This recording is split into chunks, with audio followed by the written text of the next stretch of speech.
Avat Hashem, le Chok Israël ce matin, la Gemara de Sota, page 22a. Ve'amar Rabbi Yochanan, lamadnu yirat chet mi betula. On a appris, dit Rabbi Yochanan, qu'il a appris la crainte du ciel d'une fille, une jeune fille. C'est quoi l'histoire? Il dit ici, Rabbi Yochanan Shama, la'i betula de nafla al appa vekamra. Il a vu cette jeune fille qui faisait une prière à Hachem. Elle disait comme ça, Ribono shel olam, maître du monde, barata gan eden ou barata gehenam. Vous avez créé le gan eden et vous avez créé l'enfer. Barata tzadikim ou barata reshaim.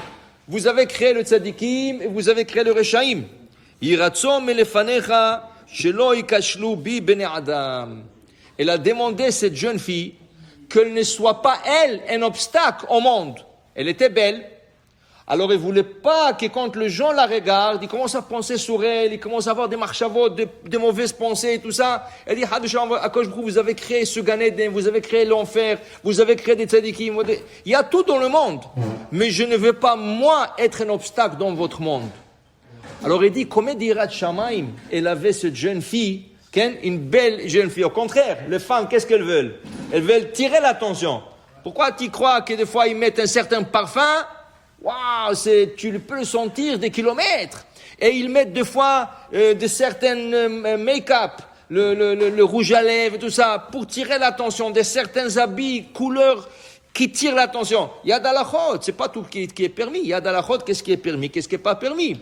Mais cette jeune fille, autant que jeune fille, au contraire, elle a intérêt de se marier, elle veut attirer des garçons pour que quelqu'un la voie. Et elle a prié à Hachem, au contraire. Je ne veux pas être un obstacle. Pourquoi? Quand tu fais un péché, on a expliqué ça la semaine dernière. Quand tu fais un péché et quand tu fais tes teshuvah, Akadosh Baruch Hu t'accepte. Si la teshuvah est sincère, il t'accepte et ton péché est expié. Mais quand tu fais un péché, tu fais pécher les autres, c'est plus grave. Parce que quand tu vas faire teshuvah, Akadosh Baruch Hu ne va pas te pardonner encore. Il faut que le dernier que tu as fait pécher revienne de teshuvah. Avant ça, tu ne vas pas expier. Le Chachamim, il donne l'exemple de Ménaché, le roi Ménaché. Le roi Ménaché était idolâtre.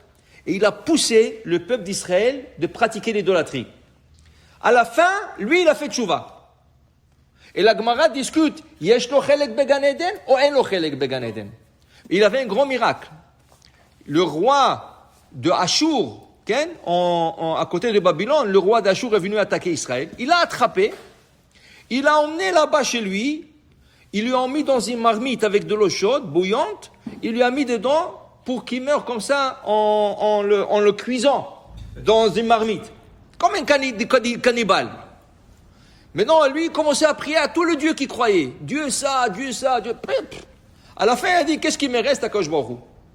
Alors, il a commencé à prier à Akadosh Baruch Hu, sauve-moi et tout ça. Le malachim, ils étaient tellement contre lui, ils s'est fâchés contre lui, ils ont bloqué le ciel pour que sa prière ne monte pas au ciel. Akadosh Baruch Hu dit, c'est pas possible.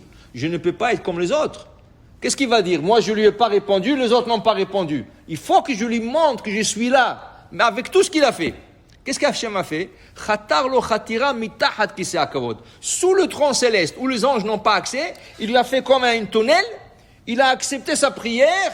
Tout de suite, il lui a envoyé un vent très très fort. Il a amené la marmite et lui, dans la marmite, jusqu'à chez lui, dans la chambre à coucher. Et un grand miracle. Lui, il a vu ça, il a dit, c'est pas possible. Tu peux pas, tu sais, quand tu as un miracle comme ça, tu peux pas rester... Il a fait teshuvah sur place. Et il a commencé à tout le monde, non, maintenant, ça y est, l'Avodah Zara, il a annulé l'Avodah Zara. Vechazar, il est retourné vers Hachem avec tout son cœur. Mais la Gemara discute, yesh lo chelek la'olam haba, ou en lo chelek la'olam haba? Quelle est la question? Il a fait teshuvah, pourquoi? Disent les Mefarshim, tu sais pourquoi? Pourquoi il y a une opinion qui dit parce que lui, il a fait teshuvah, c'est excellent. Maintenant, il faut qu'il attend que tous les juifs qui ont fait l'Avodah Zara à cause de lui redeviennent teshuvah. Difficile parce que c'est ça. Alors, et si quelqu'un décède sans faire teshuvah, alors faire pécher les autres, c'est la plus grave des choses. Toi, c'est toi. Tu te débrouilles après. Mais faire pécher les autres, alors cette betula, cette fille, elle dit à Kohen Rouge, je ne veux pas, hasve shalom, que quelqu'un pense mauvais à cause de moi. Je ne veux pas. Ça, c'est iratret. Après, dit Rabbi Yochanan, Kiboul Sachar me almana. Rabbi Yochanan dit, on a appris qu'est-ce que c'est chercher à faire des mitzvot et recevoir la récompense pour ce mitzvot. Il a appris ça d'une femme veuve. Comment il a appris d'une veuve? Dit la Gemara, Dahi almana. Il y avait une veuve, à l'époque de Rabbi Yochanan, il y avait une femme veuve. Elle avait une synagogue juste en face de sa maison. Juste en face de la maison, elle avait une synagogue. Mais elle venait à la synagogue de Rabbi Yochanan, qui était loin de sa maison. Amar la, biti, lo bet hakneset yeshivotech, ma fille.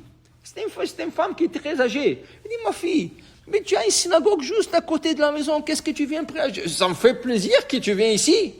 Ça me fait plaisir. Mais pourquoi tu viens jusqu'ici? Tu es une femme âgée. Va à côté de la maison, tu as une synagogue, tu as un beth midrash là-bas. Alors il lui a dit, Amrale, Rabbi, lo sachar pesiot yeshli. Mais est-ce que vous n'avez pas enseigné que chaque pas que tu fais vers la synagogue, c'est des mitzvahs? Alors qu'est-ce que je vais aller? Je vais faire 50 pas.